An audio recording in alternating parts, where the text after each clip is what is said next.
Haleluya, haleluya, puji Tuhan. Salam sejahtera bagi kita sekalian. Selamat pagi dan selamat kita akan sama-sama mendengarkan kebenaran firman Tuhan. Saya tentunya pertama harus bersyukur kepada Tuhan sebab kesempatan ini Tuhan yang adakan bagi saya untuk menyampaikan isi hati Tuhan di tempat ini. Dan terima kasih kepada Bapak Ibu Gembala yang sudah mengundang kami beribadah dan melayani di tempat ini. Puji Tuhan. Saudara dalam Tuhan Yesus Kristus,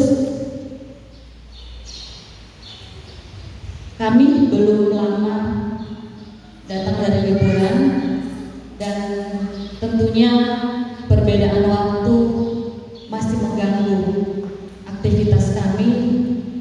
Tetapi saya bersyukur karena ini adalah pelayanan yang kedua di tahun yang baru. Jadi kami tiba di Jakarta itu tanggal 2 dan tanggal 5 sudah melayani. Puji Tuhan. Saudara dalam Tuhan Yesus Kristus, setiap minggu saya harus mempersiapkan pelayanan karena undangan sudah menumpuk dan sistemnya kami urutkan. Tetapi di tempat ini ada dipercepat ya karena kondisi kami, jadi kami mencari tempat yang lebih dekat dari rumah. Nah, saudara dalam Tuhan Yesus Kristus, tentunya untuk melayani Tuhan secara pribadi, saya yang bukan dari latar belakang akademik sekolah Alkitab merasa begitu pentingnya untuk mempersiapkan ini pelayanan, setiap pelayanan yang dipercayakan kepada kami. Dan hari-hari ini saya bergumul kepada Tuhan, saya mau bicara apa? Apa yang ingin Engkau titipkan untuk saya bagikan kepada jemaat dalam pelayanan. Dan saudara, kemudian saya pada tanggal 9 Januari yang lalu saya periksa lab karena ada gangguan hormonal yang sudah menjelang 50 tahun seperti begitu. Jadi saya mulai ada merasakan tidak enak di bagian tulang-tulang saya. Sebenarnya bukan karena aktivitas selama liburan, tetapi memang sudah terdeteksi sejak beberapa tahun yang lalu, Bapak Ibu. Dan ketika itu lab hasilnya baik. Nah, saya Bapak Ibu waktu bergumul dengan Tuhan, saya diingatkan oleh Tuhan tentang tulang. Karena saya sakit, ada keluhan di tulang, saya penasaran tentang tulang ini. Terkonfirmasi kemudian dengan saya mengikuti mesbah doa, mesbah syukur DBTV pelayanan Ibu Dewi Basir di tanggal 10, satu hari setelah saya mengecek lab. Di situ juga disampaikan firman Tuhan ada hubungannya dengan tulang, dan saya akan bagikan bagi kita semua rahasia firman Tuhan yang Tuhan titipkan kepada saya. Kita akan awali dalam Amsal 17 ayat 22, sebuah ayat yang begitu familiar, begitu akrab dengan saya dan saudara. Kita akan baca bersama-sama Amsal 17 ayat 22 dalam hitungan yang ketiga. Ya, boleh berdiri. Sekali lagi Amsal 17 ayat 22 sudah ditemukan. Baik, 1, 2, 3. Hati yang gembira adalah obat yang manjur, tetapi semangat yang patah mengeringkan tulang. Puji Tuhan. Saudara dalam Tuhan Yesus Kristus, saya sharing dengan Ibu Dewi ketika beberapa hari yang lalu untuk menyambut persiapan pelayanan ini. Saya bilang, saya jadi heran. Kenapa ketika dalam liburan saya begitu bersemangat sampai melupakan keluhan-keluhan saya. Bahkan saya lompat Di tengah kondisi tulang-tulang saya yang sebenarnya Bapak Ibu penuh dengan resiko, tetapi semangat saya akhirnya yang melupakan semuanya itu, dan saya aman-aman saja pulang. Sementara perjalanan waktu itu Bapak Ibu licin, mudah, kita ada resiko untuk jatuh. Nah, mari kesempatan ini saya memberikan judul pelayanan firman, yaitu menghidupkan tulang kering. Menghidupkan tulang kering. Prinsip-prinsip menghidupkan tulang kering kita akan lihat lebih detail, lebih rinci lagi di dalam Yehezkiel 37 ayat 1 hingga ayat 14. Kita tandai Alkitab kita masing-masing karena kita akan belajar lebih dalam pembacaan firman Tuhan dalam Yehezkiel 37 ayat 1 sampai 14. Di situ saudara di dalam Tuhan Yesus Kristus, kita akan belajar tentang pengalaman bangsa Israel. Apa yang dialami bangsa Israel ketika Tuhan izinkan mereka dibuang di Babel karena salah mereka sendiri, tidak taat. Di dalam Alkitab judul perikopnya adalah kebangkitan Israel. Kita perhatikan ayat pertama, ayat demi ayat kita akan telusuri Bapak Ibu. Yehezkiel 37 ayat 1 di sana dikatakan, lalu kekuasaan Tuhan meliputi aku dan Ia membawa aku keluar dengan perantaraan Roh-Nya dan menempatkan aku di tengah-tengah lembah, dan lembah ini penuh dengan tulang-tulang. Ayat pertama sudah diawali dengan sebuah kondisi di mana ada lembah yang penuh dengan tulang-tulang. Nah, kalau kita bicara tentang pemakaian Tuhan dalam hidup saya dan saudara, di mana saya dan saudara akan dibawa dan dijadikan orang, atau akan dipakai kehidupan saya dan saudara untuk menghidupkan tulang kering, untuk memberikan harapan kepada orang yang sudah hilang pengharapan, ya. Dan itu harus diawali dengan penuh dengan Roh Kudus. Sekali lagi firman Tuhan, kekuasaan Tuhan meliputi aku. Sebelum dia dibawa pada kondisi yang akan dia saksikan dengan mata kepalanya sendiri, Yehezkiel sudah dipenuhkan oleh kuasa Roh Kudus, bahkan dituntun oleh Roh Kudus. Nah, kita hubungkan dengan Kisah Para Rasul 1 ayat 8. Di sana dikatakan firman Tuhan, tetapi kamu akan menerima kuasa kalau Roh Kudus turun ke atas kamu. Saya dan saudara sudah menerima kuasa Roh Kudus, bukan? Amin. Haleluya.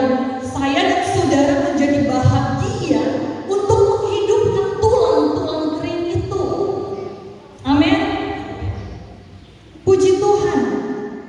Pemakaian Tuhan bagi saya dan saudara sudah dimodali dengan kuasa yang tidak terbatas, kuasa Roh Kudus.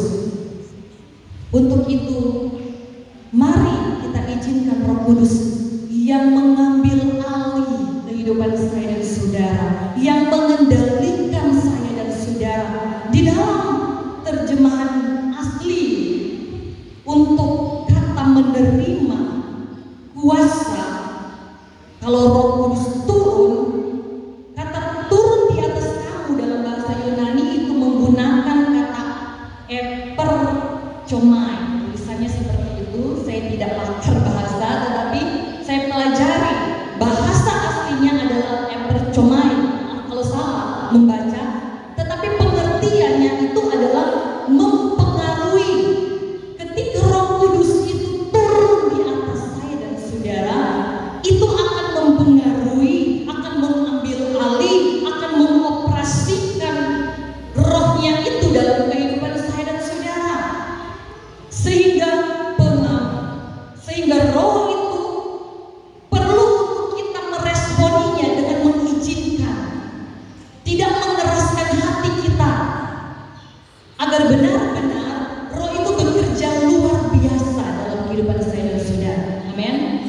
Haleluya, puji Tuhan.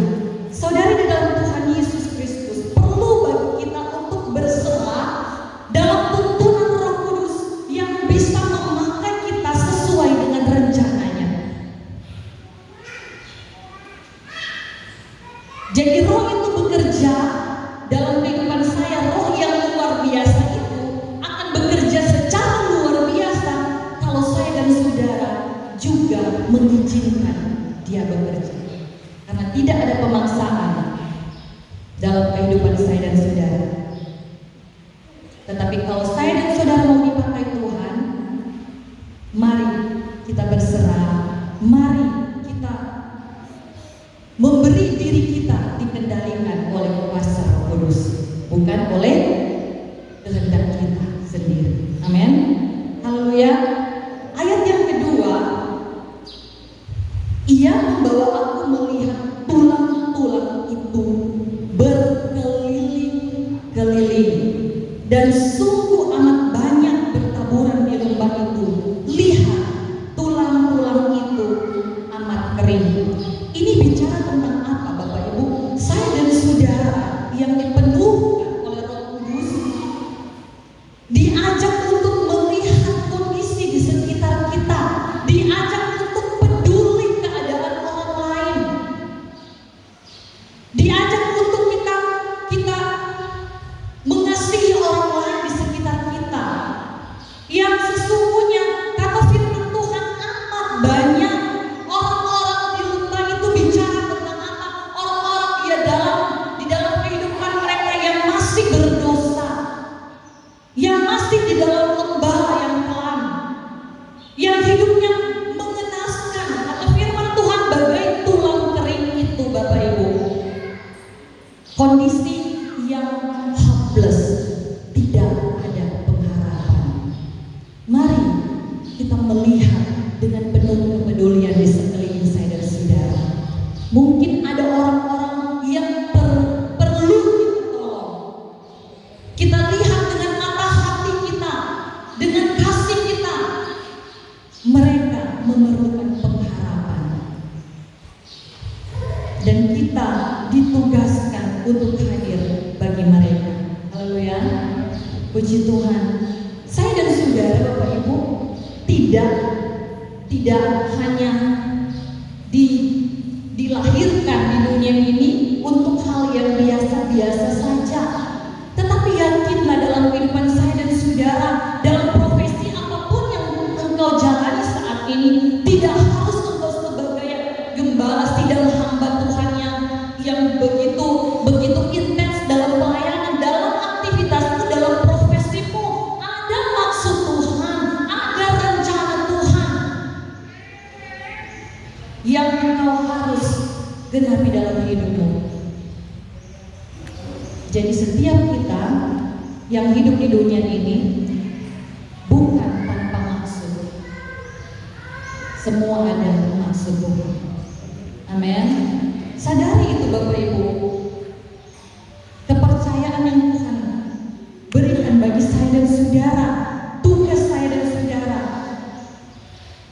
Ayat 3, lalu ia berfirman kepadaku, hai anak manusia, dapatkah tulang-tulang ini dihidupkan kembali? Aku menjawab, ya Tuhan Allah, engkaulah yang mengetahuinya. Ayat 4, lalu firman-Nya kepadaku, bernubuatlah mengenai tulang-tulang ini dan katakanlah kepadanya, hai tulang-tulang yang kering, dengarlah firman Tuhan. Setelah saya dan saudara penuh dengan Roh Kudus, kemudian kita ada kepedulian dengan orang lain.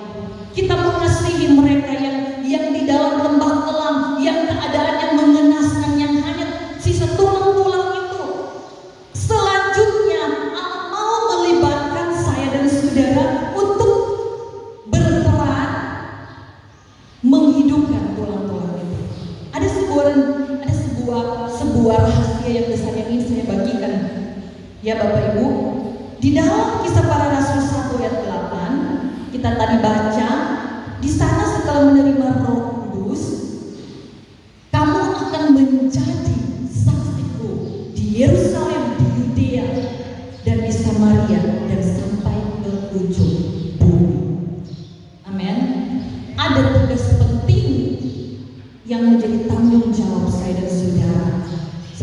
yang menerima kasih karunia Tuhan. Ya, tugas ini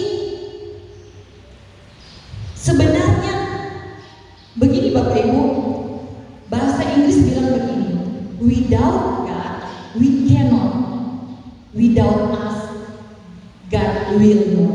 Itu artinya apa? Ya, tanpa Tuhan kita bukan apa-apa, tetapi tanpa kita Tuhan tidak bikin apa-apa. Karena Allah bekerja sama.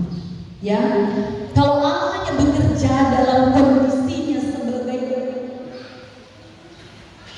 Tuhan yang berkuasa, tidak perlu saya dan saudara.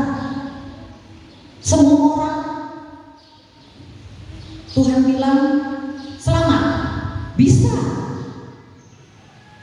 Tetapi ada sebuah prinsip kerja Allah yang harus kita pahami bersama, bahwa memang kita itu bukan siapa-siapa tanpa Tuhan, tetapi tahukah kita bahwa Tuhan tidak akan buat apa-apa tanpa melibatkan saya dan saudara. Ini adalah sebuah kerjasama yang Tuhan selalu mau kita terlibat di dalam kerjasama kerajaan surga. Amin. Haleluya.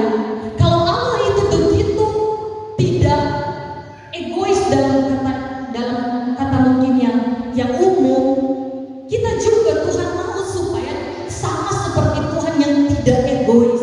Artinya kita menjadi bahagian dalam rencana Tuhan. Kita yang sudah diselamatkan ini sudah dihidupkan, dan bukan sebagai tulang-tulang kering, kita juga menjadi orang yang bisa menghidupkan tulang-tulang kering dalam rencana Tuhan. Amin. Haleluya. Itu prinsip kerja Tuhan, melibatkan saya dan saudara, membangun relasi, membangun hubungan kerjasama untuk setiap tujuan Tuhan terlaksana di muka bumi ini. Dia perlu saya dan saudara. Amin. Mau bekerja dengan Tuhan terlalu manis. Haleluya, puji Tuhan. Ayat 5. Beginilah firman Tuhan Allah kepada tulang-tulang ini, Aku memberi nafas hidup di dalammu supaya kamu hidup kembali. Itu disampaikan Tuhan kepada Yeskiel untuk disampaikan kepada tulang-tulang. Ya. Nah, dalam posisi ini kita itu dijadikan Tuhan bagaikan Yeskiel sebagai penyambung lidah Tuhan. Kita ini dijadikan Tuhan untuk menyampaikan firman Tuhan, menyampaikan kabar baik tentang Injil. Itu memberikan pengharapan bagi tulang-tulang yang mati tadi. Amin. Kabar baik ini harus kita sampaikan kepada orang yang di dalam lembah dosa, orang yang ada di dalam lembah air mata, kepada orang yang di dalam lembah kegagalan, lembah keputusasaan itu. Bagaikan nafas hidup, firman itu akan menghidupkan tulang-tulang kering tadi. Amin. Haleluya. Puji Tuhan. Firman Tuhan sudah menghidupkan saya dan saudara dalam setiap kekelaman kita masa yang lalu, dan kita akan menjadi bahagian juga untuk menyampaikan kabar baik ini kepada orang lain. Puji Tuhan. Dan saudara di dalam kasih Tuhan Yesus Kristus, kita akan kemudian melihat ya bagaimana Tuhan membuka sebuah rahasia tentang proses hidup dari tulang-tulang itu. Ternyata ada proses, bukan hanya sekedar berfirman, tetapi kita akan melihat pada ayat yang 6, Tuhan ajarkan sesuatu yang begitu detail. Ya, proses yang begitu detail, begitu terinci. Dalam ayat 6, Aku akan memberi urat-urat kepadamu. Jadi firman ini disampaikan kepada tulang-tulang. Hei, kata Tuhan, Dia akan memberikan urat-urat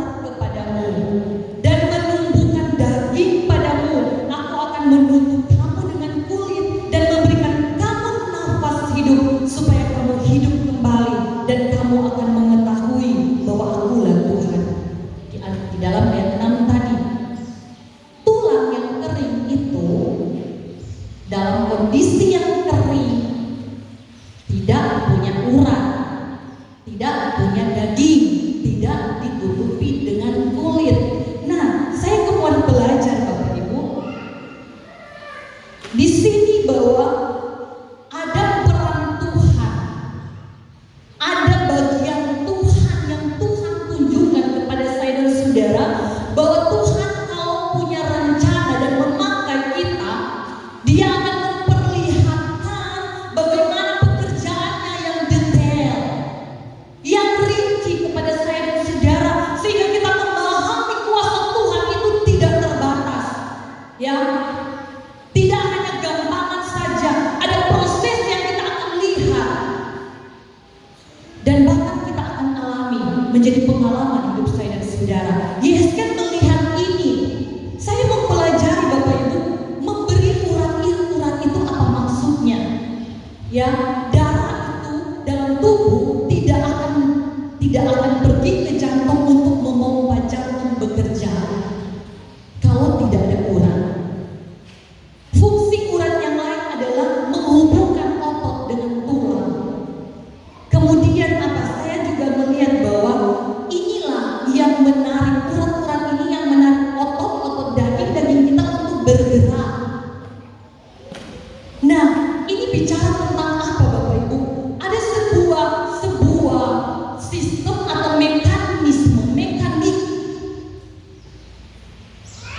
yang akan bekerja, memberi sebuah gairah, memberi sebuah semangat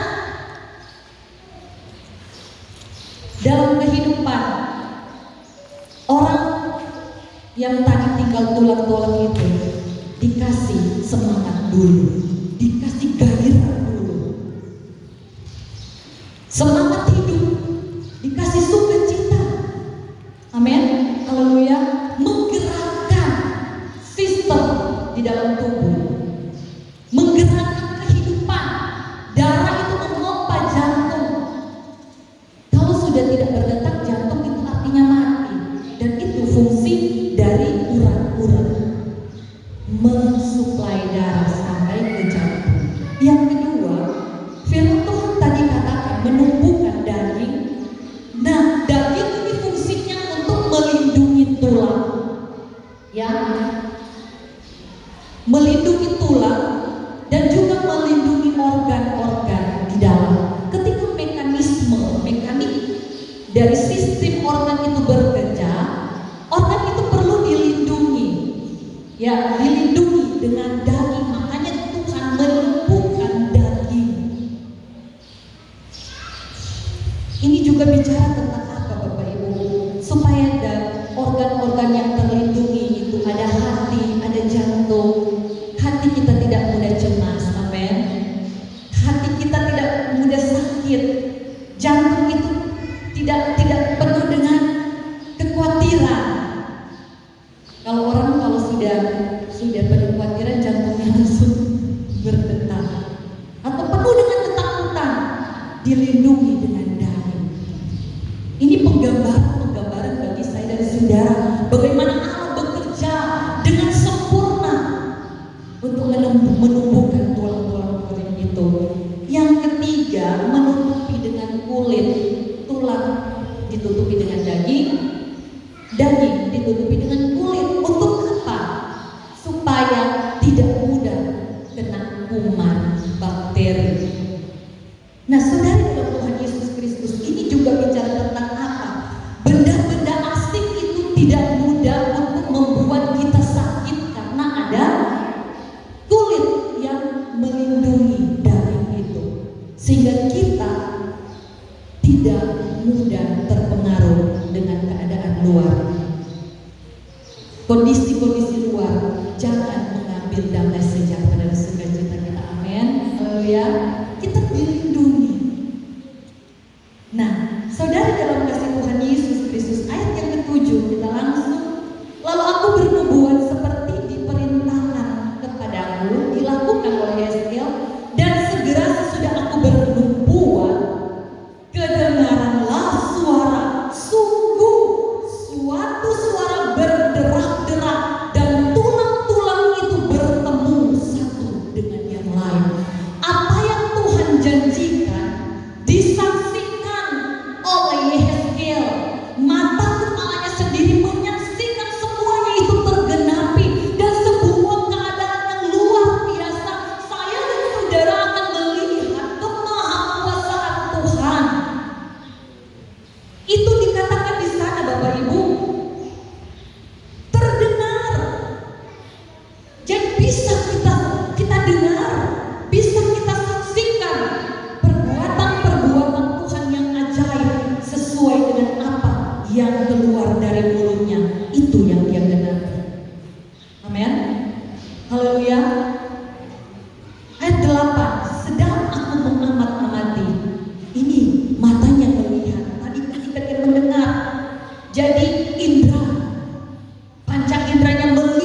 sedang aku mengamat-amatinya, lihat urat-urat ada dan daging tumbuh padanya, kemudian kulit menutupinya, tetapi mereka belum bernafas.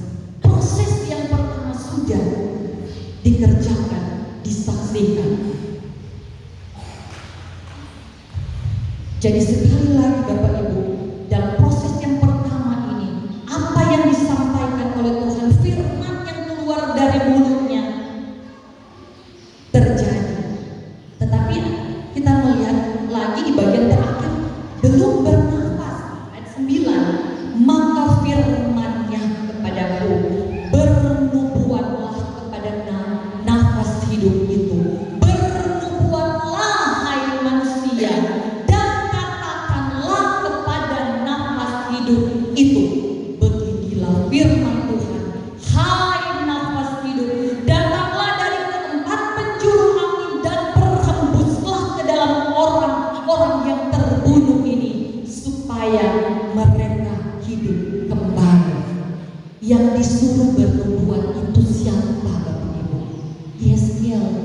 Dan ada kesempatan pada pagi hari menjelang siang ini, kita yang mendengar firman Tuhan disuruh untuk bernubuat. Dan luar biasa Bapak Ibu, Tuhan bilang, orang mesti bilang apa? Hai nafas hidup, datanglah dari tempat penjuru angin. Itu keluar dari mulut Yehezkiel. Itu yang seharusnya keluar dari mulut saya dan saudara. Mulut yang penuh kuasa dari anak-anak Tuhan yang penuh kuasa Roh Kudus. Ada kuasa, amin. Memerintahkan, bukan main-main kepercayaan saya, bagi saya dan saudara Bapak Ibu.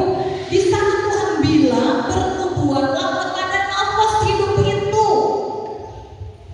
Dan apa? Datang dari segala penjuru. Tidak terbatas, datang, kita yang perintahkan Bapak Ibu.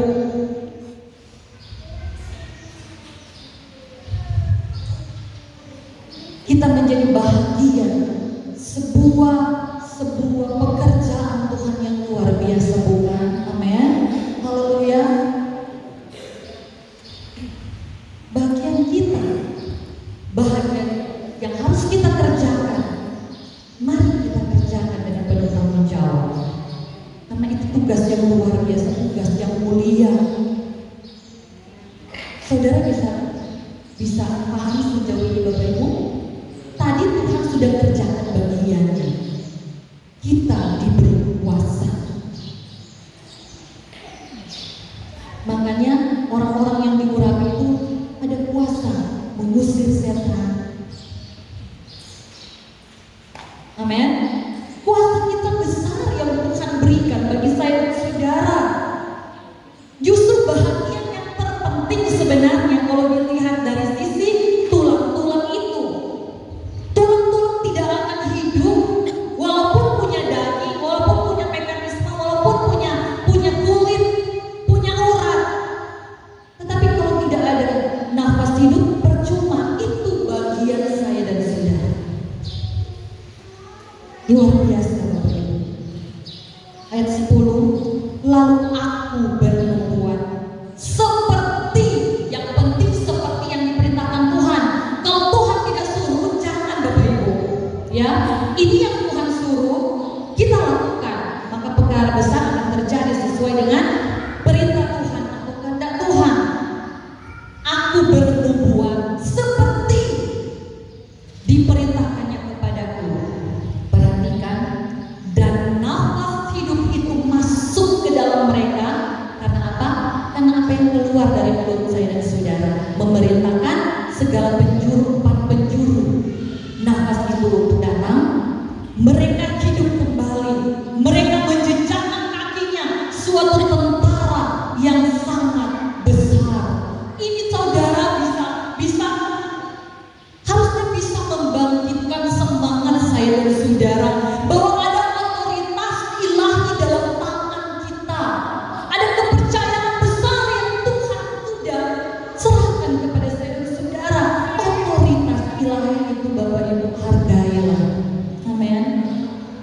Haleluya. Puji Tuhan, menghidupkan tentara yang sangat besar, bukan menghidupkan orang yang sangat besar. Ini tentara loh Bapak Ibu, bukan orang biasa yang kita hidupkan. Orang-orang yang bukan orang sembarangan kita akan dipakai untuk menghidupkan mereka. Wow tidak? Wow. Amin. Haleluya. Puji Tuhan. Haleluya. Yesaya 37 ayat 11. Firman-Nya kepadaku, hai anak manusia, tulang-tulang ini adalah seluruh kaum Israel. Sungguh mereka sendiri mengatakan, tulang-tulang kami sudah menjadi kering dan pengharapan kami sudah lenyap, kami sudah hilang. Ayat 12. Oleh sebab itu bernubuatlah dan katakanlah kepada mereka, beginilah firman Tuhan Allah, sungguh aku membuka kubur-kuburmu dan membangkitkan kamu, hai umatku, dari dalamnya, dan aku akan membawa kamu ke tanah Israel. Ketika bangsa Israel dibuang karena ketidaksetiaan mereka, karena pemberontakan mereka, kedegilan hati mereka Bapak Ibu, dan mereka ditindas tanpa pengharapan di Babel. Suasana yang mereka rasakan itu, mereka alami itu, mereka sampaikan bahwa seperti tulang kering yang tidak ada pengharapan. Kami sudah hilang. Tetapi firman Tuhan datang bagi mereka, aku akan membawa kamu ke tanah Israel. Berarti kembali. Mari kita perhatikan Mazmur 37 ayat 4. Bagian 4 saja. Ayat 4 saja. Ada awal di ayat yang ketiga, tapi kita fokus ayat 4. Mazmur 37 ayat 4. Dan bergembiralah karena Tuhan, maka Ia akan memberikan kepadamu apa yang diinginkan hatimu. Ketika kita hidup kembali, pengharapan kita datang kembali. Yang sebelumnya bagaikan tulang-tulang tanpa pengharapan itu, bangsa Israel, karena firman Tuhan akan dibawa kembali ke Israel, ke tanah Israel. Ya, jadi mereka pulang dari Babel ke Israel. Itu adalah sesuatu yang diinginkan oleh bangsa Israel. Firman Tuhan datang bagi saya dan saudara. Setiap semangat yang patah itu mengeringkan tulang. Ketika engkau dibaharui dan menerima sukacita damai sejahtera dari Tuhan, engkau bukan menjadi tulang-tulang yang kering seperti dulu lagi. Dan ketika engkau bergembira karena Tuhan, amin. Perhatikan, bergembira karena Tuhan, bergembira berkat Tuhan, bergembira karena kehendak Tuhan, bergembira sesuai dengan rencana Tuhan, akan diberikan kepadamu apa yang diinginkan hatimu. Amin. Haleluya. Tuhan menjamin saya dan saudara, apa yang diinginkan hatimu akan terwujud. Seperti bangsa Israel yang pulang ke Israel. Ayat 13, Yesaya 37. Dan kamu akan mengetahui bahwa akulah Tuhan, pada saat aku membuka kubur-kuburmu dan membangkitkan kamu, hai umatku, dari dalamnya. Membuka kubur tadi juga di ayat yang ke-12. Ini harus kita sampaikan kepada tulang-tulang kering tadi. Karena apa Bapak Ibu? Orang yang sudah dihidupkan tadi itu kan masih di dalam kuburan. Dia harus dibangkitkan. Orang mati itu gambaran tulang dalam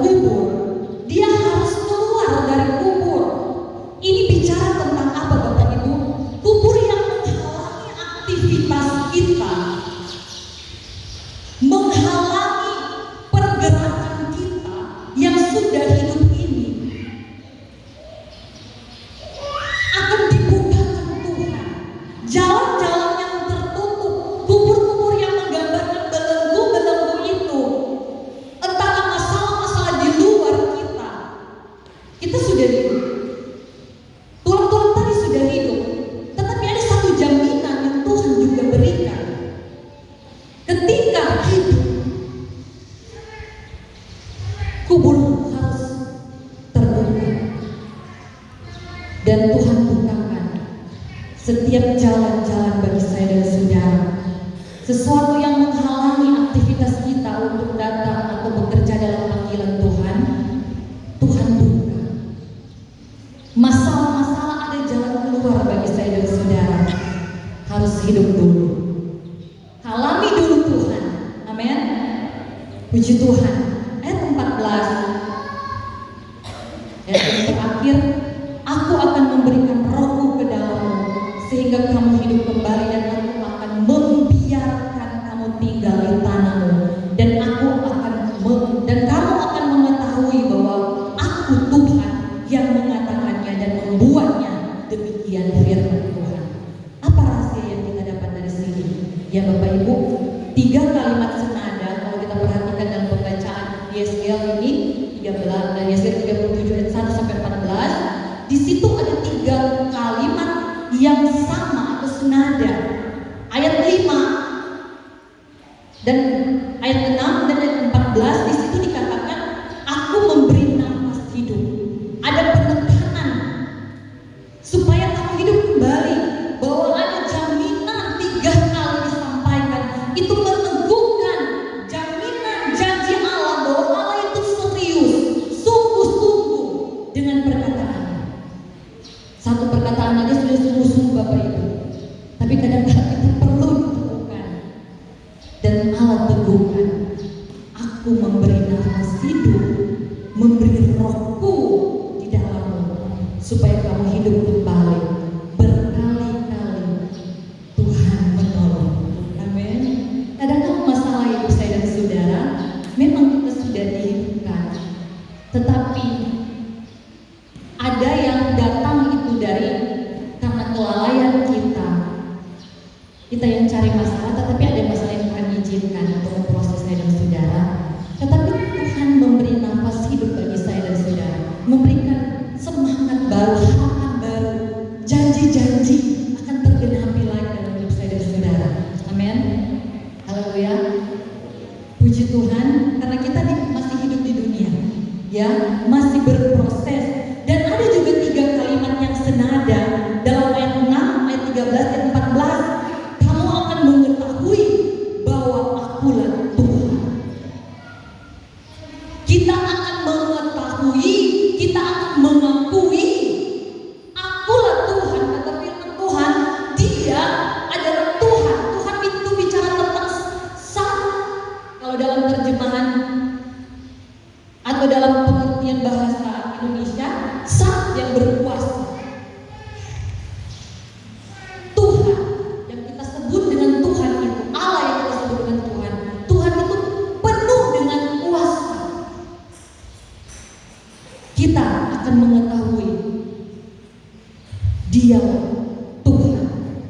Dia yang berkuasa itu dalam hidup saya dan saudara, dan yang memberikan kita kuasa.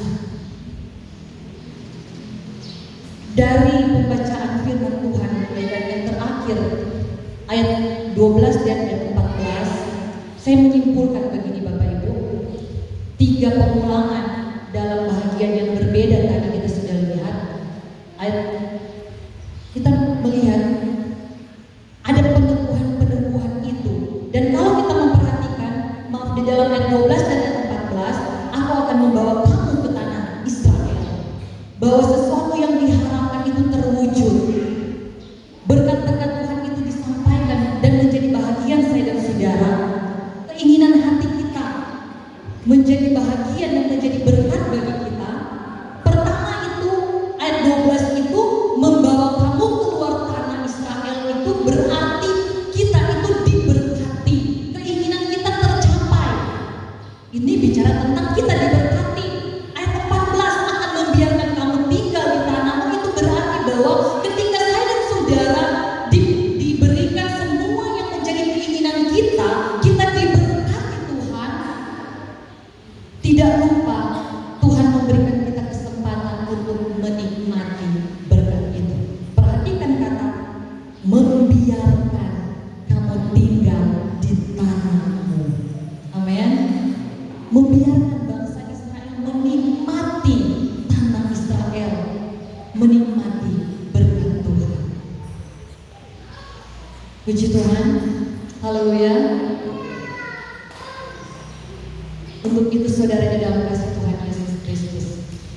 sudah mendengar firman Tuhan, renungan firman Tuhan menghidupkan tulang kering.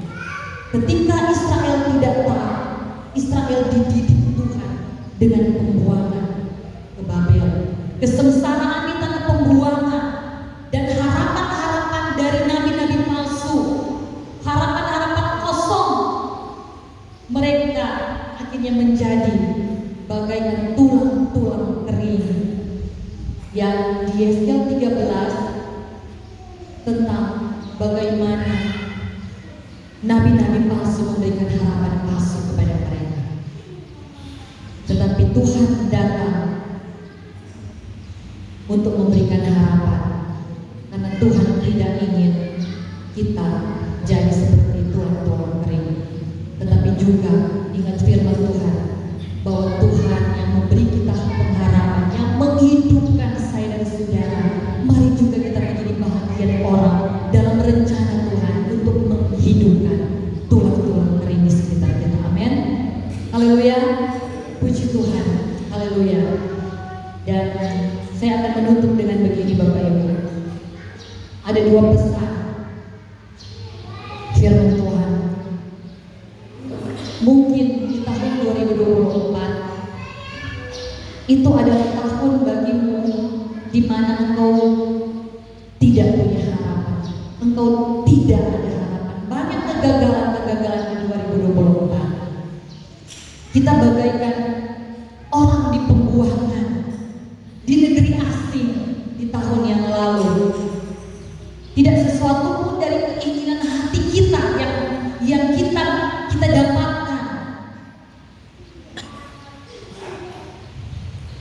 Yang ada cuma kegagalan demi kegagalan.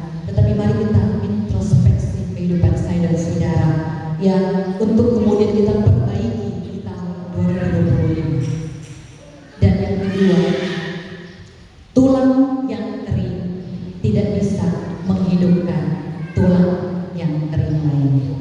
Sekali lagi, tulang yang kering tidak bisa menghidupkan tulang kering yang lain. Jadi kita harus hidup dulu. Kita punya pengalaman dengan proses Tuhan dulu. Kita menikmati pengalaman yang indah dengan Tuhan. Dan kita menikmati pengalaman keluar dari kubur dulu.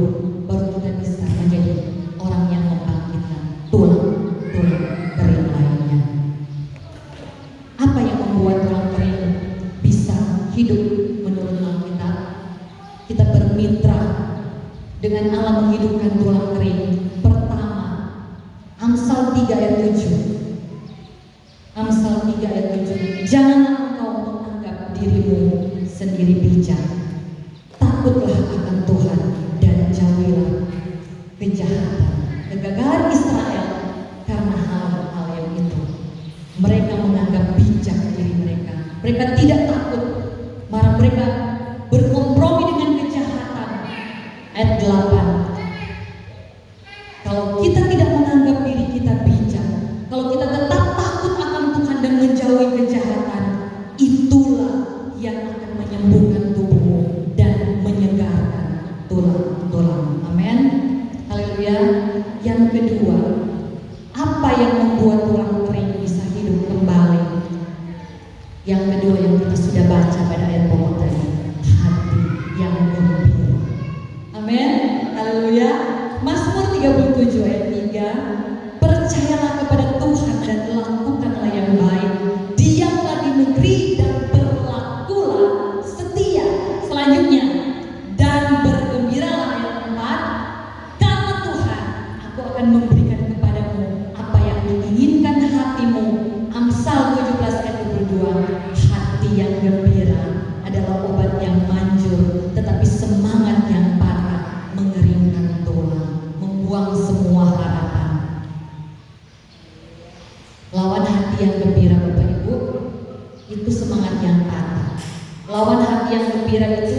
Jadi mesti banyak-banyak bersyukur. Amin. Jangan bersungut-sungut. Dan selalu ada pikiran yang positif supaya hatimu selalu gembira, penuh sukacita. Dan kalau ada kepahitan sama Tuhan, kita buang juga kepahitan, karena itu akan membuat kita tidak bergembira. Yang ketiga, tadi kita bicara pertama, jangan menganggap diri bijak, kemudian tetap takut akan Tuhan, jauhi kejahatan. Yang kedua, hati yang gembira. Dan yang ketiga, penuh dengan Roh Kudus dan dituntun Roh Kudus, karena itu adalah jati diri dari Allah. Yang menjadi bahagian saya dan saudara, DNA itu bagi saya dan saudara, sehingga kita boleh menjadi orang-orang dalam rencana Tuhan, dalam maksud Tuhan, dalam tujuan Tuhan. Karena hidup kita sekali lagi ada maksud Tuhan, ada tujuan Tuhan di tengah dunia ini. Kita tidak hidup hanya biasa-biasa saja. Kita akan perintahkan 4 penjuru nafas